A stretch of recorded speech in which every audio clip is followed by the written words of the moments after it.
Boa noite, sou Carlos Santos para o canal Impertinente e essa noite estamos aqui com o Fernando Henrique, colunista da Gospel Prime e Sexto Round. Boa noite, Carlos. Boa noite, Fernando. Fernando, entramos em setembro e a Dilma sobreviveu ao mês de agosto, um mês que prometia ser muito duro para o governo, com promessas de grandes manifestações no país inteiro, com o deputado Eduardo Cunha efetivamente trabalhando como oposição ao governo, um mês que entrou com a taxa de reprovação recorde para o governo, onde apenas 7% dos brasileiros aprovam o governo, consideram o governo bom ou ótimo, e 63% dos brasileiros são a favor do impeachment. Além da inflação galopante que enfrentamos e da taxa de desemprego que vem crescendo dia a dia. E além de todos esses ingredientes, temos também todo o misticismo do mês de agosto, onde Getúlio Vargas se suicidou, Juscelino Kubitschek morreu, Jânio Quadros renunciou ao governo, Eduardo Campos, na corrida presidencial do ano passado, veio a falecer. E a pergunta que não quer calar, que bate todo dia, em toda roda de conversa é, afinal, a Dilma cai ou não cai? Carlos, o que acontece? É difícil a gente cravar, né? Se ela cai ou não cai. Feliz eu estaria se pudesse dizer sim, a Dilma cai semana que vem, mas eu acho que ainda não é o caso, tá? Eu acho que o mês de agosto prometia sim ser duro e foi um mês muito duro, né? Talvez tenha sido o pior mês para o governo durante o ano, mas o governo, né? E digo não só o governo, mas o partido, né? Que nos governa em si, o PT, tem reagido da forma que pode, né? E não de uma forma, da melhor forma ética, mas tem reagido, tem usado as suas pessoas, vamos dizer assim, no judiciário, né? A gente tem lá o caso no TSE da Luciana Lossi, que pediu vista num processo para poder atrasar o julgamento, né?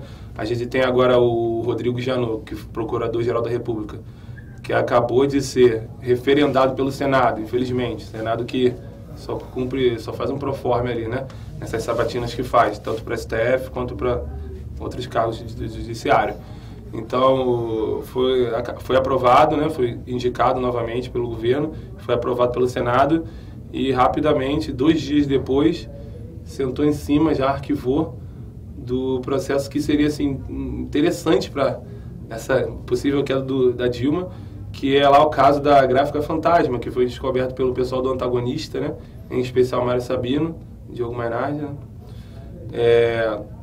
Então, quer dizer, a gente tinha um clima muito bom, o que já é algo notável para quem está do lado de cá, né? Do lado da oposição, um clima de impeachment muito forte, ou de cassação do mandato, mas agora os ventos de setembro, nesse início de mês, já apresentam uma maior calmaria para o governo. E muito também por conta de o governo, o PT, etc., ter conseguido também acalmar um pouco aquela opinião pública, aquela pequena opinião pública, que não é a imprensa oficial, é bom deixar claro, que é todos os demais articulados pela internet, etc., que estavam vendo ali o Cunha fazer um trabalho de oposição como o Brasil jamais viu na história recente, né, do período democrático, por assim dizer, fazendo uma oposição que o PSDB nunca fez. Realmente barrando pauta do governo, ou botando para votar, talvez no momento inoportuno para o governo, impondo derrotas ao governo, né? E o Cunha aí com essa situação de ter sido também citado na Lava Jato, bem ou mal, seja fraca ou não, a citação e a denúncia foi feita contra ele, eu acredito que foi fraca, ele não deveria talvez estar ali ter sido indiciado, teve essa queda um pouco dessa pressão, né, que ele exercia. Não sei se houve negociatas por fora e bastidor a gente nunca sabe, mas sabe o que acontece. Mas, bem ou mal, isso aí deu uma refreada. Agora, o governo se articulou, como eu estou falando, no lado do judiciário, né, politicamente ele querendo bater de volta no Cunha, que batia severamente desde março ou fevereiro no governo, mas não conseguiu, sim, dar uma resposta nas ruas, né? Essa resposta com o tal do Mortadela Day não foi suficiente. A gente pôde observar com clareza que as manifestações organizadas pelo pessoal do MBL, né, Movimento Brasil Livre, Revoltados Online e Vem Pra Rua, foi muito maior. Beirou 1 milhão ou deu mais de 1 milhão de pessoas na rua. Enquanto que a manifestação oficial do governo, uma coisa estranhíssima, né, qualquer lugar do mundo seria estranhíssimo. O governo monta manifestação, inclusive financia, né? A gente sabe que financiou, teve dinheiro aí de governo, dinheiro feito de público, né? Numa manifestação.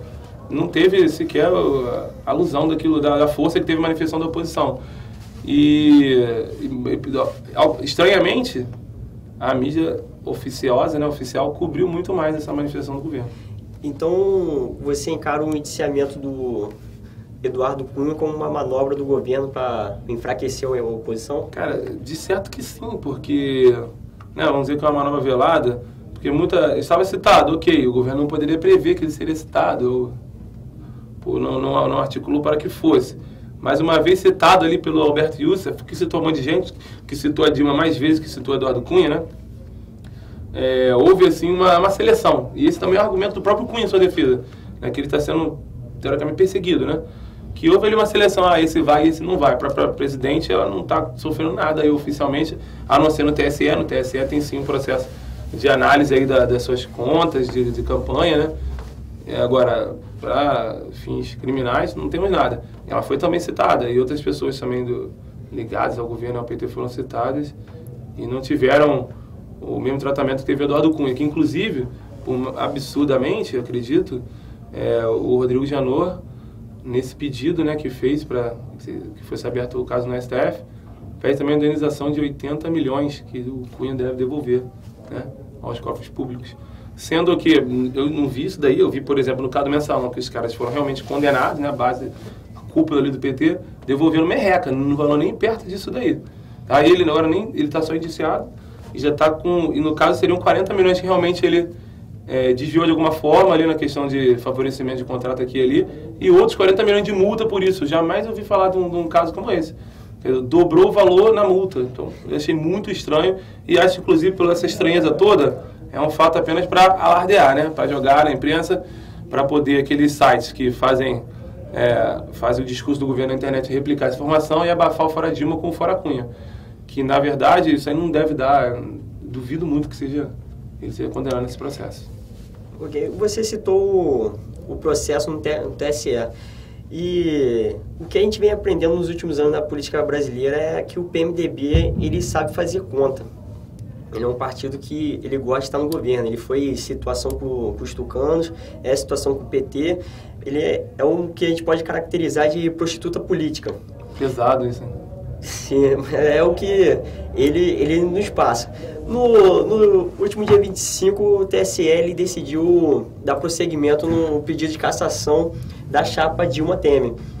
Sendo cassada essa chapa, o PMDB ele também seria alijado do governo junto com o PT.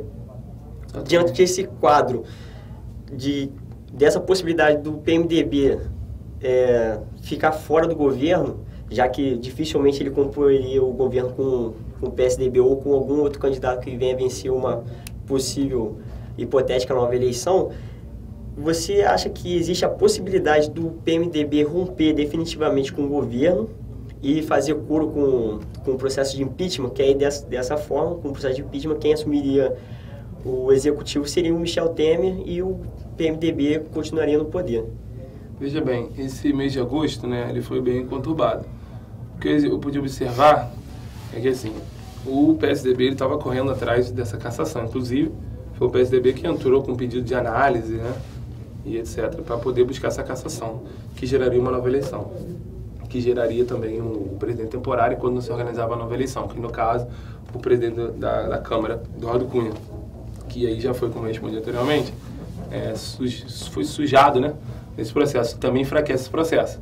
Então, o que acontece? O PSDB, ele estava assim, querendo a cassação. E o PMDB, eu não digo o PMDB, porque eu vi nesse ano especialmente, um PMDB dividido, né?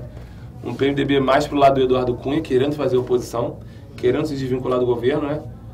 Vamos dizer assim, com certo brio ferido por uma série de eventos que vem acontecendo ao longo não só desse governo Dilma, como do anterior e também do governo Lula. Porque o PT o tempo todo está querendo colocar o PMDB para escanteio. Com sua certa razão, né? Querer fazer um governo mais de sua autonomia, mais de sua ideologia, né? Por a nossa azar, para a razão deles. Mas também não consegue, porque não tem essa base toda precisa do PMDB ainda. Então a gente viu o Cunha tentando se desvincular do governo, anunciou um rompimento oficial. E o Michel Temer, por outra via, ele tentou, ele querendo fazer esse desvincular também, mas de uma forma diferente. Ele querendo mostrar que isso era um caminho natural, que o Brasil precisava de outra coisa, que não era... Ele fez alguma articulação nesse mês, inclusive até saiu, ele era o articulador do governo no Congresso, saiu dessa posição. Ele querendo simular a situação do seguinte, não é ele que queria o impeachment, ou ele queria sair, ou ele queria tirar o PT, era uma situação que não se sustentava mais, o PT tirou ele, etc. Então, dois caminhos sendo construídos, né? Mas certamente o Michel Temer também buscando um impeachment.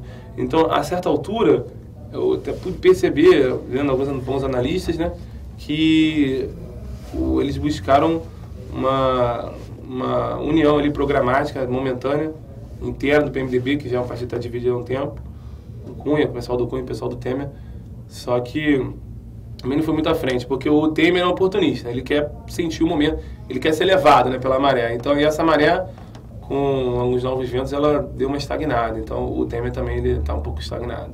Teve um evento dia 31, segunda-feira última, da revista Exame, que foi um evento estranhíssimo, assim, pro meu ver, reunindo empresários do país, o juiz Sérgio Moro discursando, responsável pela Operação Lava Jato Curitiba, Michel Temer discursando. Pra quem olhava de fora, parecia que era um evento que era o Brasil que ia abraçar ali uma causa de impeachment. Inclusive, por exemplo, a OAB também sinalizou alguma coisa nesse sentido. Cada dia a gente via mais pessoas sinalizando o apoio para esse rumo. Só que parece que isso foi meio refreado, jogaram água no chope. Difícil identificar de onde veio essa água, mas certamente é o governo ali se articulando. Forças, né, vamos dizer assim, da elite do país. Forças ocultas, como diria Jânio Quadros. Não, veja bem, forças, mas aí que não foram ocultas. Por exemplo, a gente viu o herdeiro lá que hoje toma conta da Globo, né, o Marinho da Vida, declarar, teve reunião secreta aí com os ministros, né, declarar apoio ao governo, só da Globo. O PT que diz que combate as elites recebe apoio das elites. Né? O Itaú, né, o bambambam do Itaú falando que não tem clima nenhum para impeachment, porque para ele está tudo bem, né? O Itaú jamais lucrou tanto, por resto da população não está tudo bem para ele, tá? Quer dizer, banqueiro, dono de uma conglomerado do país de comunicação apoiando o governo. Então, ao passo que teve muita gente, né, querendo sinalizar também para o impeachment, pessoas que há 6 meses não se imaginaria, poderiam até fazer uma oposição ao governo, mas não uma oposição tão ferrenha ao ponto de pedir impeachment, declararam esse apoio. Mas, do outro lado, algumas forças também querendo manter o governo aí tudo como está. Então, deu uma refreada. Então, já que o processo de impeachment, como você disse agora, deu uma refreada, mesmo que a Dilma, ela, como usar o que o PSDB falou em 2005, que ia levar o PT para as cordas e conduzir até as próximas eleições, mesmo que isso que aconteça novamente, o PT ele vai enfraquecido para 2018. Ele já não vai ser mais aquele PT que foi na era Lula. E no Brasil existe uma notória bipolarização da política entre o PT e o PSDB. Tanto é que as últimas 4 eleições... 6, né? 6 eleições foi disputada quase que exclusivamente pelos dois partidos. Com o enfraquecimento do PT, é natural que o PSDB ele venha ocupar esse papel de protagonista no cenário político nacional. E hoje vivemos um crescimento do movimento conservador, político e social. Isso é um movimento talvez inédito no país. Na redemocratização para cá, os conservadores e liberais, eles eram coagidos, eles ficavam em segundo plano, não tinha tanto destaque. Esse crescimento, a gente pode notar que esse crescimento da ala conservadora, essa nova direita, né, que toda de tempo em tempo vem uma nova direita, ele vem atrelado com o enfraquecimento do PT. É bem notório que quanto mais esse sentimento antipetista na população, o movimento conservador ele ganha força. Aí a questão é o seguinte, a minha dúvida é o seguinte: se o PSDB, o PT saindo do protagonismo da política brasileira, o PSDB assumindo esse papel e ele não tendo essa rejeição que o PT tem, isso atrapalharia esse crescimento do setor conservador da sociedade brasileira, ou tendo em vista que os tucanos eles não têm essa antipatia que o PT tem com o público, porém conduz a mesma agenda. Quase a mesma agenda. Quase a mesma agenda, só que de forma diferente. Pode ser que o PT velocidade menor. Isso, o PT seja um pouquinho mais agressivo, mas no final é a mesma agenda. Tanto é que algumas políticas sociais implantadas pelo PT, a sua gênese é no governo Fernando Henrique. Você acha que se o PSDB tomar a frente na política nacional, o movimento conservador ele tende a segurar o ímpeto, ou você acha que mesmo com o PSDB ou uma outra saída que seria pela esquerda, o PSB, o movimento conservador continuaria a crescer? Então, é meio complexo, né? Essa análise desse cenário, tem alguns pontos que a gente pode destacar, certamente. Por exemplo, o PSDB assumiu... ela perderia o combustível do PT, né? Do antipetismo, desse sentimento do antipetismo. Não, compreendi. Certamente, o sentimento antipetista, ele tem fortalecido essa posição que se constrói assim, mais ideológica, né? Apesar do conservadorismo como ideologia política, ele ser uma negação das ideologias e uma negação das utopias, a gente pode enquadrar como também uma vertente assim, mais ideológica, mais de ideias, né? da visão política, menos programática, menos pragmática, né? Menos, como posso dizer, focada no momento, mais focada para uma história mais longa, vamos dizer assim. Então, certamente que o sentimento antipetista, que só veio a crescer nos últimos anos com escândalos, ele contribui para o crescimento desse movimento conservador, que ainda, eu poderia dizer o seguinte, que ainda é muito... não é tão grande. Esse movimento conservador, eu não vejo como tendo tanta força. Na verdade, é um movimento antipetista, que de conservador mesmo nós poderíamos tirar poucos, né? Se a gente for analisar a última manifestação, grande, foi o quê? Dia 16, né? Dia 16. Não sei se a data errada, dia 16. A gente, por pegar uma galera ali para entrevistar, você não vai conseguir absorver ali, apreender que eles realmente seriam conservadores ou liberais. Então, existe muita gente assim com um sentimento antipetista muito grande, o pessoal do panelaço, que os líderes sim são desse movimento popular, são conservadores, liberais e afins. Mas isso aí, a gente não encontra esse sentimento ainda na massa, né? Mas isso é um processo, é muito longo. Também não seria comum que realmente tivesse isso daí.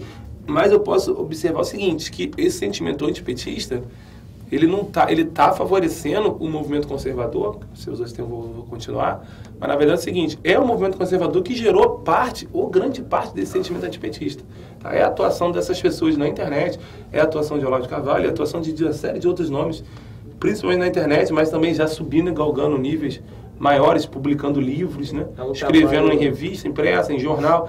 Então, quer dizer, essas pessoas elas estão alimentando esse sentimento antipetista há um bocado de tempo. Até mesmo o trabalho do Carlos Andreasson na editora Record, que é o trabalho nos bastidores, Exatamente. Ele ajuda muito esse movimento. Né? Ajuda muito o movimento porque ele tem dado vazão a vozes e a ideias que há muito não tinham vazão. Na sua pergunta, você observou que desde a democratização, há muito tempo, se não tinha conservadores no país. É verdade. Para poder ser um pouco mais criterioso na afirmação, na República, né, no final do Império, no começo da República, a gente tinha Partido Conservador, Partido Liberais, e eram eles que assumiam o protagonismo do país, né? Ali no final do século XIX. Não por coincidência, o Brasil, nessa época, estava equiparado em seus números, seus índices de PIB com os Estados Unidos. Dali em diante, né, após a República e a continuidade da história, o Brasil só veio a cair, os Estados Unidos só veio a subir. Então, desde então, o Brasil não tem um partido conservador, e essa é uma coisa que esse ponto de não ter esse partido, é onde eu posso apontar que o PSDB reassumindo o protagonismo, ele dá uma freada, assim, congela um pouco esse movimento, por assim dizer, porque esse movimento ele não é organizado institucionalmente, entendeu? Então, continuará o sentimento, as ideias vão continuar a fluir, né? Porque é um movimento de longo prazo, na via da cultura, né? É um movimento onde você tem autor publicando livro, comentando, escrevendo, não políticos, ainda tem poucos políticos, muitos intelectuais, muitos não, alguns intelectuais. Então, o que acontece? Ele vai continuar vivo e, assim, o PSDB ganhando no dia seguinte, você tem esse mesmo pessoal que está batendo no PT, batendo no PSDB. Sim. Mas ainda muito distante de galgar o poder exatamente. Não, sim, talvez em algumas décadas apenas ele poderia estar no cenário político brasileiro. Mas a questão que eu vejo é o seguinte, Fernando. Numa palestra do Carlos Andreassi, ele falou que o trabalho dele na frente da editora Record, ele estava abrindo trincheiras para que no futuro realmente tivesse um caminho mais aberto. Assim a gente pode também considerar que o trabalho de outros conservadores em outras áreas no Brasil também seja abertura de trincheiras. A minha dúvida é essa. Se com o PT fora do poder, esse trabalho de abrir trincheiras seria dificultado, ou não? Com o PT fora do poder? Fora do poder. Não, acredito que seria facilitado. Porque, assim, talvez seja mais fácil enfrentar o PSDB na seara da cultura do que o PT. Porque, veja bem, certa vez, não me lembro agora o ano, talvez seja em 2012, eu não lembro exatamente. Eu entrevistei lá para Feedback Magazine, a revista qual era o editor, o crítico literário Rodrigo Gurgel, que havia, na época, acabado de se encontrar nos Estados Unidos com o Olavo de Carvalho. Ele mais outros 4 referências aqui na cultura, em algumas áreas, né? Poesia, crítica literária e algumas outras áreas. Se encontraram com o Olavo e falavam sobre o momento da situação do Brasil, né? E o papo focado de cultura para a política. E eu perguntei para ele se isso aí simbolizava, esse encontro que ele teve, uma contra-revolução cultural em curso aqui no país. Ele disse que não usaria esse termo por conta de não ser algo organizado. Mas mais ou menos deixou claro que é meio por aí. E o meu pensamento, a minha teoria é nesse sentido. Existe uma contra-revolução cultural que está reavivando sentimentos conservadores e está reavivando, por um lado muito forte também, na economia, a questão do liberalismo. Então, veja bem, isso aí é difícil de frear, seja PSDB, seja... Seria uma revolução gremicista inversa? Então, ao inverso, exatamente, porque para a gente ter chegado hoje, obrigado pelo complemento, para a gente ter chegado hoje num ponto onde o protagonismo é entre um partido socialista, né, ou comunista, no caso do PT, e um partido social-democrata, que é o quê? Social-democrata é um socialista que viu, poxa, esse negócio de capitalismo não é tão malvado assim, mas eu tenho que continuar com as minhas coisas, então social-democrata é um socialista um pouco mais ameno. Então o que acontece? Para a gente ter chegado nesse protagonismo, nesses 2 tons tão parecidos de vermelho... Da esquerda da esquerda. Exatamente. Houve todo um processo cultural anterior a isso, né? De formação de opinião, desde as tenras idades, na escola, até a imprensa, ocupação de espaço na imprensa. Então isso aí está em certa medida sendo revestido. Essa ocupação de espaço vem da década de 70, né? Ali por 72, quando o pensamento gramscista chegou ao país. Exatamente. E que o movimento revolucionário viu que... Era a melhor forma de... que não iria conseguir tomar o poder... Via das armas. Então, exatamente. Para poder combater isso aí é só jogando na mesma moeda, jogando no mesmo jogo, né? Ocupando espaço também, só que isso demora. Então, está em curso. Então, assim, lá para frente a gente pode vislumbrar um equilíbrio político. É a única coisa que eu anseio, assim, né?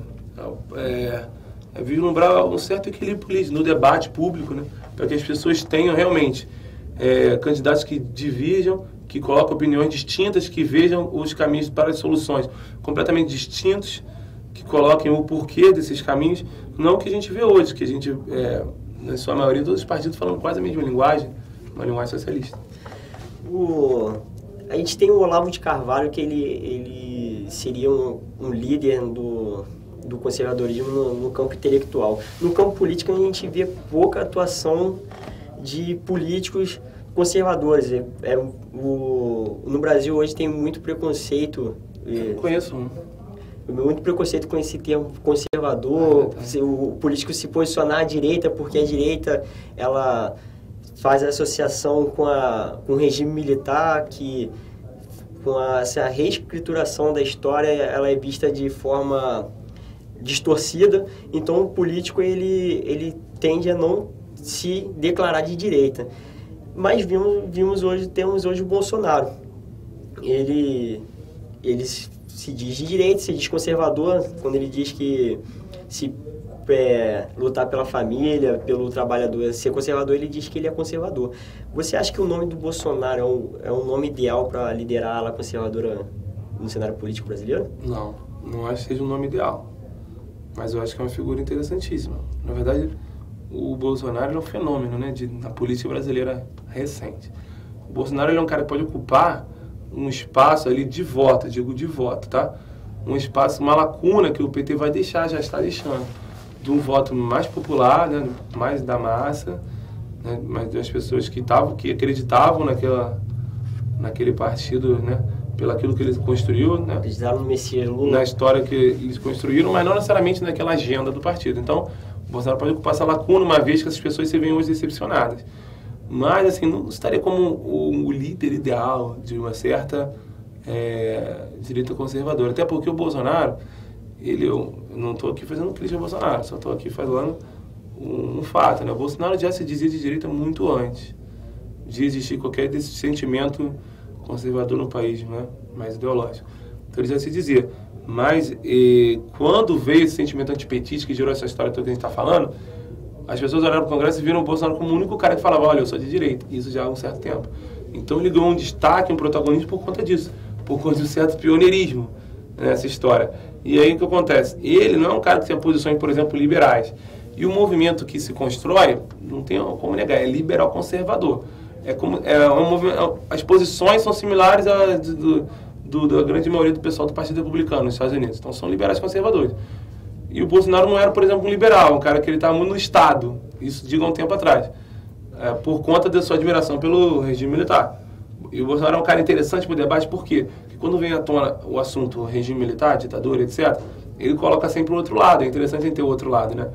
Excetuando as situações negativas que a esquerda aponta e exagera por muito, o Bolsonaro aponta o outro lado. Coisas que foram feitas, por exemplo, obras, toda a infraestrutura que tem hoje no país foi construída na época do regime militar. Então, o que acontece? O Bolsonaro ele era caracterizado por isso. Só que, vamos dizer, de uns 2 anos para cá, ele vem construindo uma outra figura, ele vem melhorando sua figura, ele vem se achegando mais a posições liberais, é só a gente reparar. Até uma entrevista dele, ele se diz contra o Estado maximizado e a favor do Estado mínimo. E isso é uma posição que ele mudou, ele não era assim. Se você for observar, pegar um histórico de declarações, não era isso. Então, assim, vem estudando, né? Porque chegou essa maré liberal conservadora e ele entrou e foi embora. Eu acho que é positivo. Porque ele pegou o jacaré da onda. Ele está surfando essa onda. Mas não assim, não é um oportunista, não é. Ele é uma pessoa que realmente não tinha... que essas ideias não floreavam no país. A gente está discutindo isso aqui hoje por conta de alguns iluminados que trouxeram essas ideias para cá, começaram a debater esse assunto e gerou curiosidade. Mas o próprio Bolsonaro não foi criado num ambiente onde essas ideias elas fluíam. Então ele também desconhecia, provavelmente desconhecia muito dos principais intelectuais liberais e conservadores. Talvez até hoje não conheça tanto. Aí ele percebeu, teve uma sagacidade de perceber que algo se construísse e chegou perto disso daí. E, na verdade, é o público dele que acaba levando ele para isso daí. É um fenômeno completo de massa. Ainda não está para um novo Lula, porque não é tão conhecido no país. Mas se eu pudesse apontar alguém, esse cara. Ele anda na rua, você vai na manifestação, você vê o cara cercado de gente, só falta carregar. Ele não gosta desse negócio de ser carregado. Mas ele anda lá, é uma celebridade. Bolsonaro hoje é uma celebridade.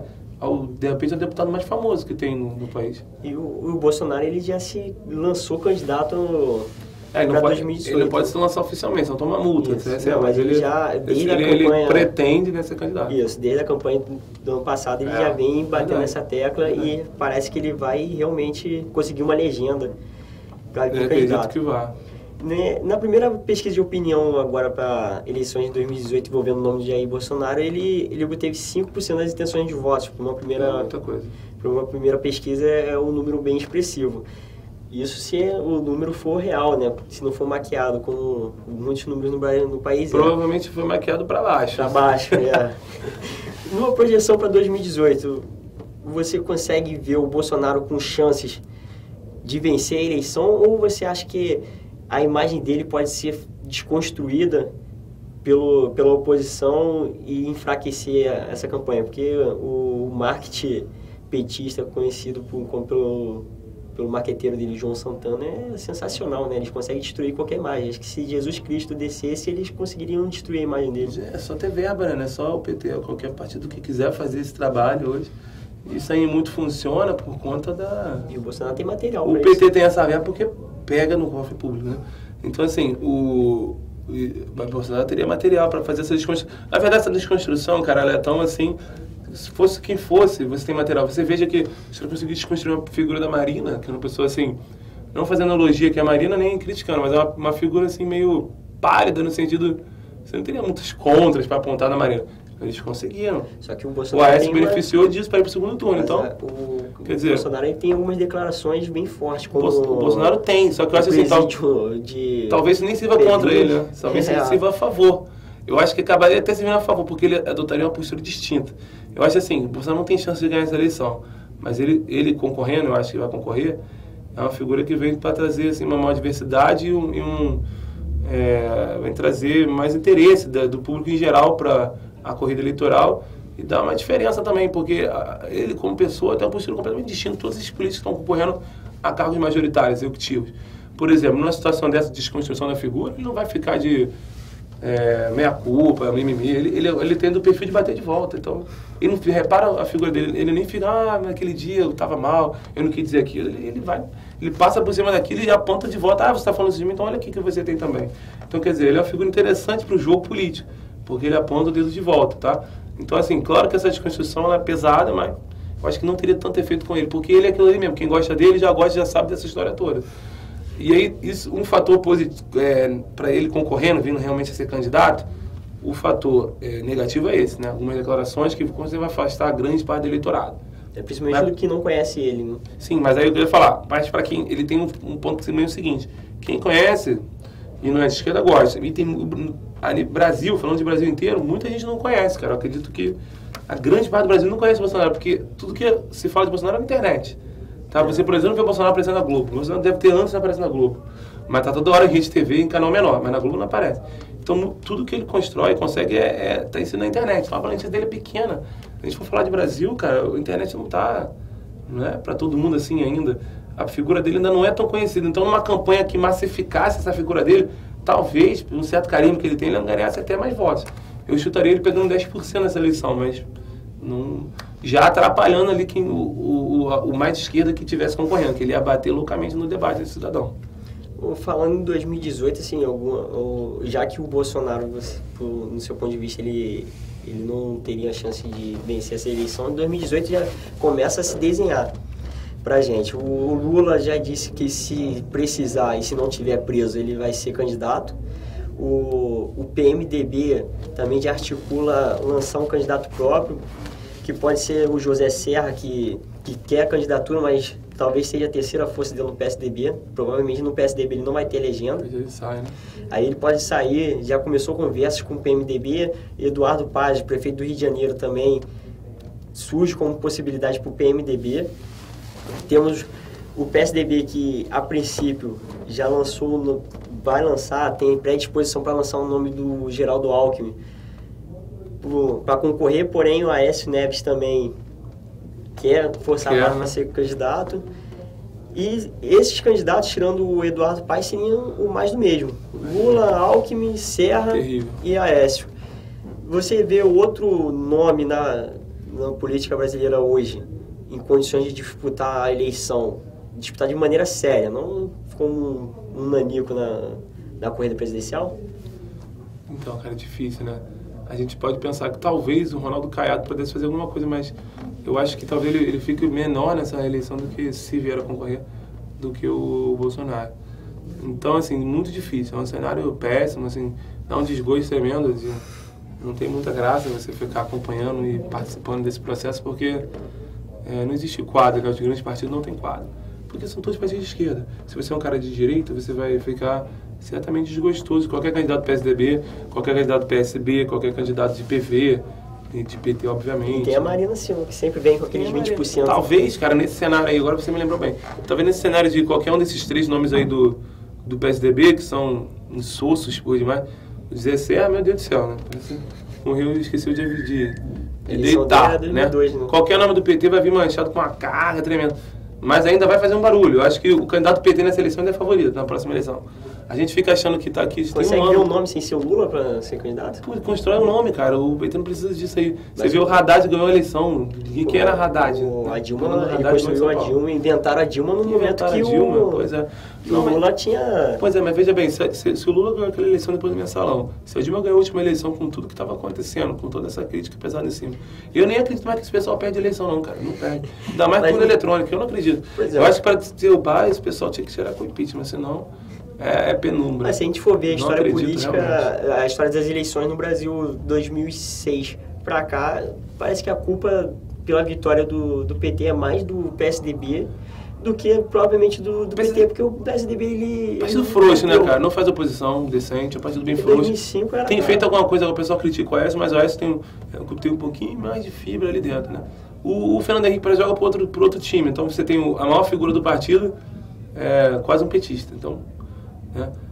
Como você falou, as agendas são muito parecidas, né? No passado estiveram juntos, ambos vieram do antigo MDB, do PMDB, tanto certo pessoal do PT quanto o Fernando Henrique andavam muito com o Ulisses Guimarães. O Fernando Henrique foi lançado como político no Ulisses Guimarães, foi buscar ele na academia. Quer dizer, eles são partidos muito parecidos, que têm assim, a estética distinta, mas o fim acaba sendo muito parecido. Para não derrubar muito o PSDB, não é tão parecido porque o PT é mais nefasto porque tem uma articulação internacional por trás, né? Tem uma aliança aqui nessa América Latina, né, de montar um bloco aqui na América Latina, tem toda essa história, de São Paulo, um novo bloco comunista, né, que mesmo que você não goste desse tema mais, isso daí. Então tem essa carga maior, então a gente não pode também derrubar tanto assim o PSDB ao nível do PT, porque tem esse muito mais. Porém, assim, é um partido que não dá gosto para você pegar, vou votar no Geraldo Dória. O PSDB só ganha eleição por falta de gente melhor, seja São Paulo, seja qualquer lugar que estiver. Você falou agora dessa tentativa de criar uma grande pátria através de Fora de São Paulo. É um bloco que eles falam abertamente em socialismo. E durante as manifestações do dia 16, além do pedido de impeachment e o fim do PT, outro grito de guerra que era ouvido entre os manifestantes era que a nossa bandeira jamais será vermelha. Correto. Em alusão justamente a essa hipótese do país se contaminado com essa onda socialista. E já foi, né, cara? Já foi. E tudo mais. Só que não reparou. Só que acontece, o Muro de Berlim, ele caiu já tem mais de 2 décadas e meia. A União Soviética, ela foi desmantelada no início da década de 90. E parece que E quando o Muro de Berlim caiu e posteriormente a União Soviética se desintegrou, parece que foi um ponto final para o comunismo. Falar de comunismo... Hoje em dia até você consegue falar mais sobre o comunismo de forma mais aberta. Só até estranho, né? Mas se a gente for pegar 5 anos atrás, você seria quase uma teoria da conspiração. Você acha que o comunismo ainda existe ou é um saudosismo dos viúvos da Guerra Fria? Não é saudosismo nenhum e eu acredito que assim, se metamorfoseou, né? Na verdade, a estética mudou, mas são as mesmas pessoas ou pessoas que andaram com aquelas pessoas daquelas épocas que declaravam realmente, olha, sou comunista, hoje não pode, de repente não declara mais. Putin Pois é, então o Putin é isso, KGB. Assim, a melhor coisa que aconteceu para o movimento comunista internacional foi o fim da União Soviética. É porque deixou de ser visado, deixou de ter um local para a gente apontar o dedo e falar, olha lá, tá vendo, não funciona. Quer dizer, ficou mais aberto.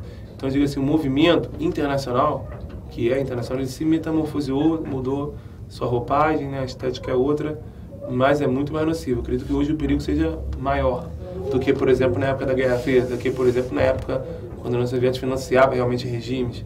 Hoje você tem esse financiamento, você tem. Sem esse financiamento e sem essa declaração de que é por conta disso. Mas a afinidade ideológica de diversos países continua. Se você for olhar no cenário internacional, né, as contendas que acontecem, você observa que China e Rússia estão sempre trabalhando lado a lado, fazer oposição aos americanos. Então, você repara que isso ainda é muito vivo, né? Você vê o Brasil com esse alinhamento com Cuba, que não há outro motivo senão um alinhamento ideológico. Né? São pessoas aqui que governam o país hoje que estavam lutando para implantar o comunismo há 30 anos atrás, 40 anos atrás, caso da pessoa específica da presidente, e está aí hoje. Quer dizer, você acha que ela mudou, estando no partido como o PT? Não mudou.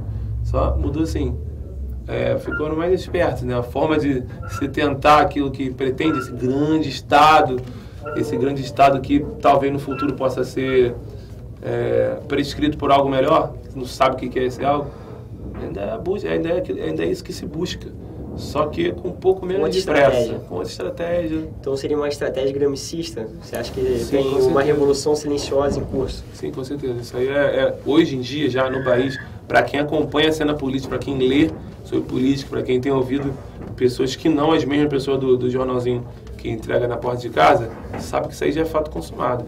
Essa revolução silenciosa, cultural, aos moldes gramscianos, ela já é fato comum. Você tem hoje articulista de grande imprensa, da Veja, que seja só a Veja, mas tem, falando isso abertamente.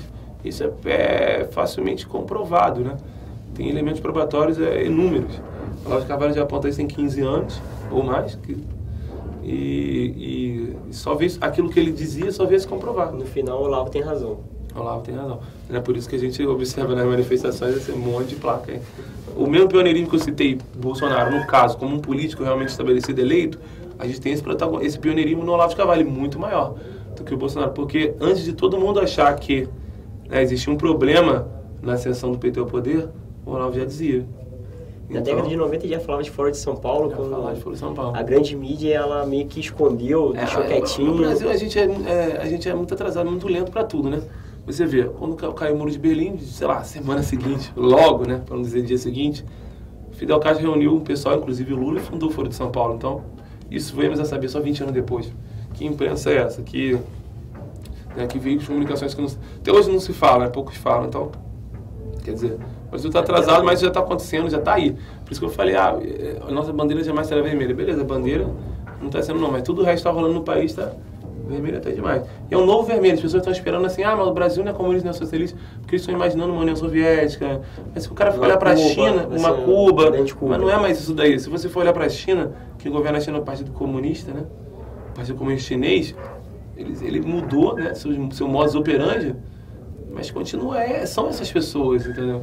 Então, se a gente idealizar um certo comunismo, não somos, mas agora, se você se atualizar no que é o movimento, que ele não está parado, ele está o tempo todo trabalhando. Stalin, na década de 30, já falava, né, que não queria destruir o capitalismo, ele queria usar o capitalismo para o bem do comunismo. Seria isso que estaria acontecendo no país. Então, o Fórum de São Paulo estaria usando a economia brasileira para financiar os outros governos. Pois é, você vê o caso do Mais Médico, é financiamento ao governo de Cuba.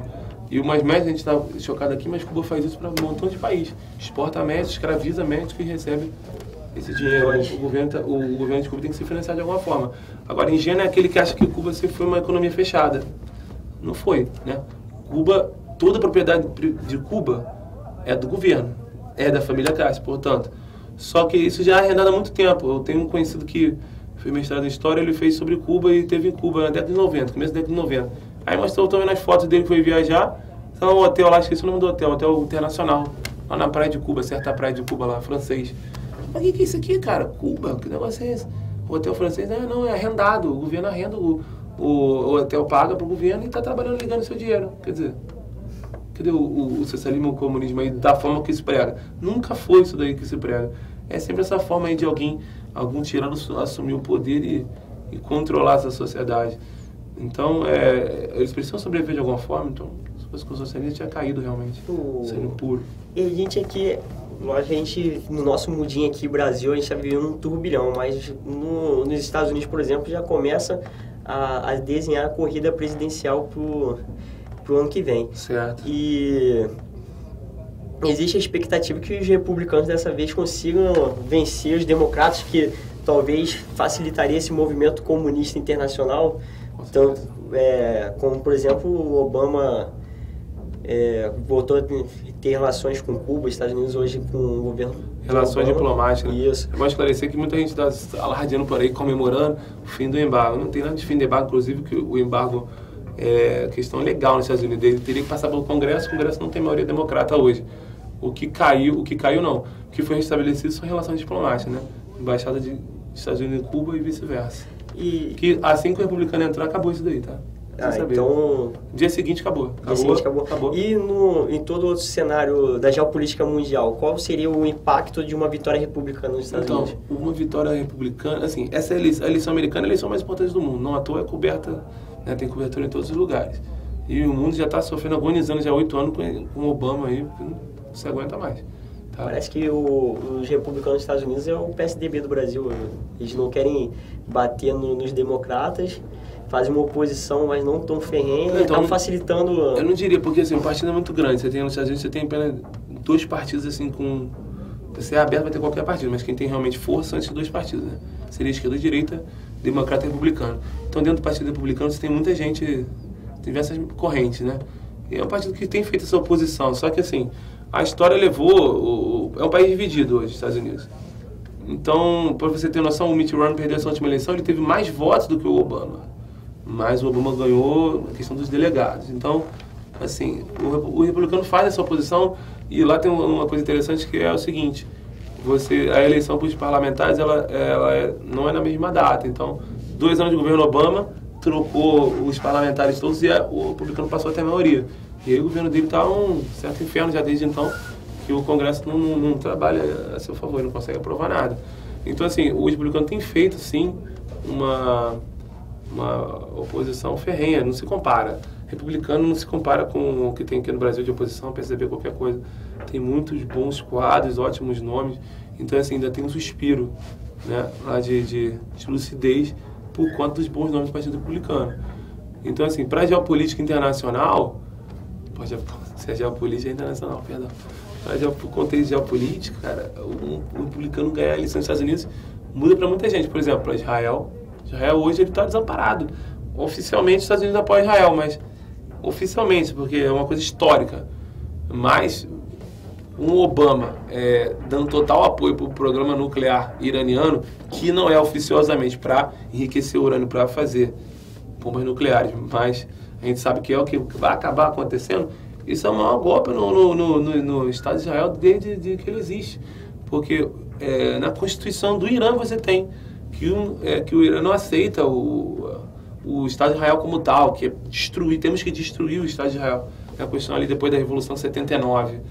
Então, quer dizer, um presidente republicano, você jamais teria esse tipo de sinalização, esse tipo de mole, vamos dizer assim, pro Irã, por exemplo. Mas isso cria para o próprio Obama e para os próprios Estados Unidos um baque na sua imagem internacional. Porque você vê, o Benjamin Netanyahu hoje é chamado pelos republicanos como presidente do mundo livre. Sempre o presidente do mundo livre, nessa nomenclatura, é o presidente americano. Nesse caso do Obama, não, que é um nulo, é o Benjamin Netanyahu, que tem realmente uma presença, é um político assim, né, tem uma tenacidade muito forte, admirável, foi soldado, tem toda uma história, é um cara inteligente, é um cara de ação, tá? Só a título de curiosidade, um irmão dele morreu em combate no resgate de cidadãos de judeus que estavam presos em determinado local. Inclusive o Benjamin Netanyahu estava, mas não morreu. Em outra missão já tomou tiro. Quer dizer, é um cara que tem uma experiência de vida e é formado em 2 universidades, 2 faculdades. É um cara que tem uma experiência de vida e está preparado para aquilo que faz, ao contrário do Obama, né? Que provavelmente nem a Michelle Obama ele controla. Digo, não tem que controlar, mas não é nem a voz mais forte nem dentro da casa dele. Aí, assim, é o pior presidente da história do Estados Unidos. O pior presidente da história é unanimidade. Isso aí é uma unanimidade. O pior presidente da história americana. Dizem que depois do Obama, qualquer cidadão americano pode ser presidente, né? Que ele nivelou se você vê quem está concorrendo, não quero desmerecer, mas essa situação do Obama como presidente está levando gente que nem a política a concorrer. Hoje, nas prévias americanas, você tem 3 nomes que estão se destacando que não fazem carreira política, não são políticos. Que é a Carly Fiorina, ex-CEO da HP, né? HP mesmo, tecnologia. O Benjamin Carson, que é neurocirurgião, um dos maiores da história da humanidade, e o Donald Trump, que é um bilionário conhecidíssimo. O Trump e o Hotel. Então, isso é o que? O fator Obama. E em falar em Trump... A indignação está muito grande. Ele vem liderando as prévias republicanas com um empate técnico com o Jeb Bush, mais um membro da família Bush. Qual dos Irmão do George W. Bush, filho do Bush pai.